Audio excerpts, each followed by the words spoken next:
হোমিওপ্যাথির চিকিৎসা নিতে গেলে অবশ্যই আপনাকে ধৈর্য ধারণ করে হোমিওপ্যাথির চিকিৎসাটা নিতে হবে। কারণ হোমিওপ্যাথিক চিকিৎসা নেওয়ার আগে আপনাকে জানতে হবে যে হোমিওপ্যাথিকের একটি কথা রয়েছে, treat the patient not the disease. রোগ নয়, রোগীর চিকিৎসা করা হয়ে থাকে।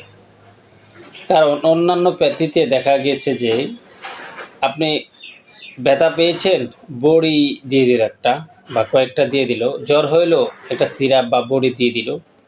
কিন্তু হোমিওপ্যাথিকে এখানে লক্ষণ ছাড়া কোনো মেডিসিন দেওয়া হয় না। যেমন ধরুন আপনার মাথা ব্যথা হলো, কিসের থেকে মাথা ব্যথা হলো? সর্দি কাশি লেগে, না গরম ঠান্ডা লেগে, বা আঘাত লেগে, কী সমস্যা, এই সমস্ত বিষয় বিস্তারিত জেনে একজন উপযুক্ত ডাক্তার হোমিওপ্যাথিক ওষুধ দেয়। আর হোমিওপ্যাথিক ওষুধ একটু সময় লাগলেও পার্মানেন্টভাবে ইনশাআল্লাহ তাআলা এই মাথা ব্যথাটা সেরে যায়।